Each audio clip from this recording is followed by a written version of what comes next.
Ahston, de Art Director de Evolve, nos ha dado su tiempo y ha hablado un montón sobre el juego. Entre muchas de las cosas que nos ha dicho, nos ha comentado la diferencia entre desarrollar un juego como Left 4 Dead, donde las clases de personajes son iguales, y las clases de personajes de Evolve, 4 distintas, además de la bestia que hay que ir a cazar. Por otro lado, también nos ha comentado el nuevo grupo de clases que hace poco han anunciado, las diferencias con las primeras que ya estaban establecidas en el juego. Para finalizar, nos ha dicho que si te reservamos el juego tendremos un DLC con una bestia para nosotros. Estamos con Chris Ashton, el Art Director de Evolve. Hi, Chris. Hi. As soon as we know about Evolve, that it's from the creators of Left 4 Dead, it's not possible to try to compare both games, but as soon as you can see the trailer, you find out that both of the games, nothing had to do. So how has been this change so different? After all, when you play 4 characters cooperative, but in this situation with Evolve is totally different. So how has been this change in the game?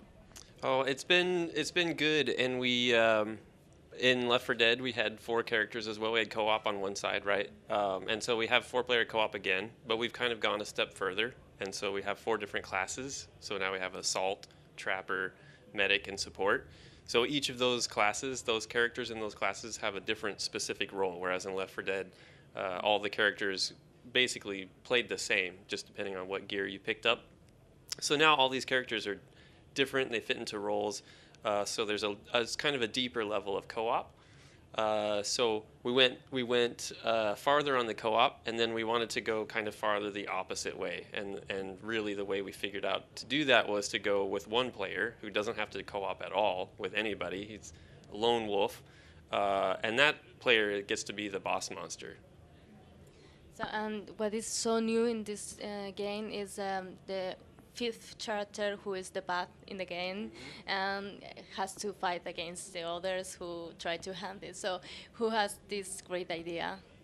Oh, I think it was one of those things where a bunch of us, I've known the guys that work at the studio for 13, 14 years. I worked with them. And it's just some of those things where we've had conversations over the years. If you've played any kind of game, if you've played Zelda or any kind of game, you're used to fighting a boss monster at the end. You know, and initially it was kind of like, wouldn't it be fun if me and you could fight against the boss monster together? Yeah. And that sounds really fun. But then it's a very small jump to go a little bit farther and say, well, what if I was the boss monster and you were playing with one of your friends against me? So that's really, it wasn't a specific moment in time, it's just something that kind of piece by piece came together. Well, when the game was announced, we knew only one group of the 4 main characters you can use and the classes. But now, before you say there is a new group of characters, so what about this new group? And you can choose 2 different characters from the different groups? Mm-hmm. Well, we'll actually ship with 3 characters in each class. So every round you do have to have 1 assault character, 1 support, 1 medic, 1 trapper. You can't ever mix the classes, but we have 3 different assaults to choose from and 3 different medics. And all of those characters, they have different gear.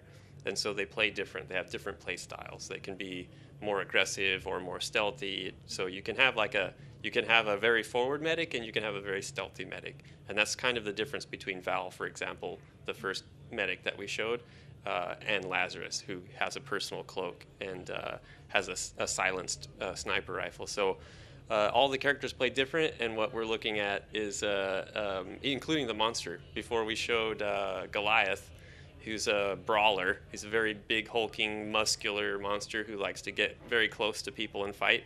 And then we have Kraken, which we just announced at E3. And we have another monster as well that we haven't announced. But Kraken flies, whereas Goliath is kind of a land-based monster. So Kraken flies and has ranged attacks. And so doesn't have as much armor as Goliath, doesn't have as much health as Goliath. And so what the big picture of Evolve is kind of like mixing and combinations, and what monster do you want to be, and what trapper do I want to be, what what combination between this trapper and that particular medic, how does that change the game? So you get all these crazy combinations, and new gameplay comes out of that, new strategies. So it's very replayable and very kind of deep experience. How long can the characters make one evolution? I mean, in the monster from the beginning to the end, the maximum level, what can be like a piece? So during the course of a game, monster starts off at stage 1, and it's kind of a little bit of a disadvantage, underpowered compared to the 4 hunters.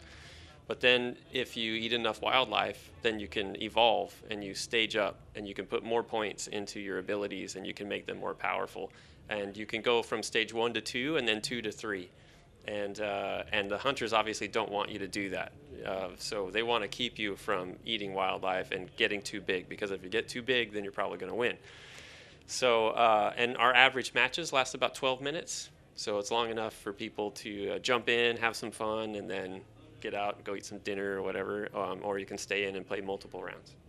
About the maps, can people play in very long map or how is doing that? Right, so we've, with the different environments, what we first showed before E3 was a forest map, one forest map.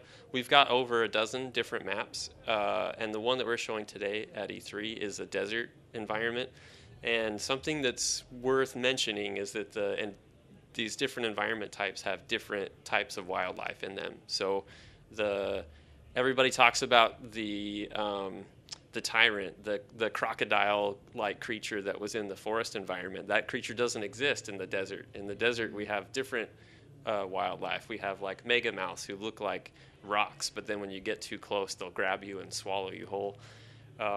So by changing environment types, it also changes the game. The monster's hunting different types of wildlife, and the hunters are interacting with different species of wildlife as well.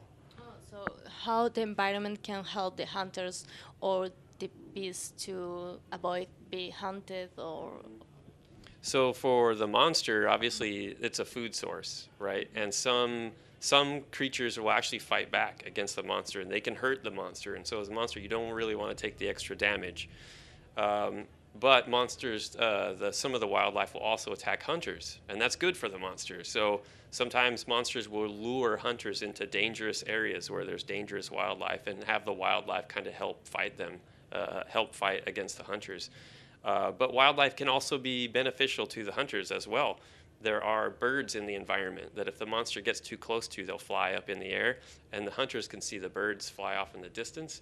And I don't know if you've ever watched any old Western, like Wild West movies, whenever there's a dead body in the distance and you see the birds circling overhead. Well, that happens when the monster's killing wildlife all the time and eating wildlife. And sometimes when he kills wildlife, he gets these carrion birds that circle overhead. And that's another sign for the hunters that they're trying to find the monster early on in the game, and the birds can give them away. That's totally amazing. Voy a hacerle la pregunta trampa. In your opinion, what do you prefer? To be one hunter or to be hunted? My personal preference, I actually like being the monster the most. But I do love co-op, and so I'll go either way. But when I'm a hunter, I'll be a trapper.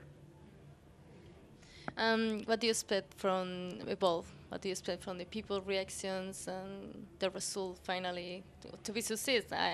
For sure, but more than that? Well, to see people playing it at E3, we've been working on the game for 3.5 years, and we've been playing it every night as a studio. But now there's people who I don't know who's out there playing the game, so it's a little bit nervous. It's a little bit scary. But people are having a really good time and loving the game and coming back with really positive reactions, and that's the best we could ever hope for. So it's just amazing to see, and I'm glad that people are having such a good time.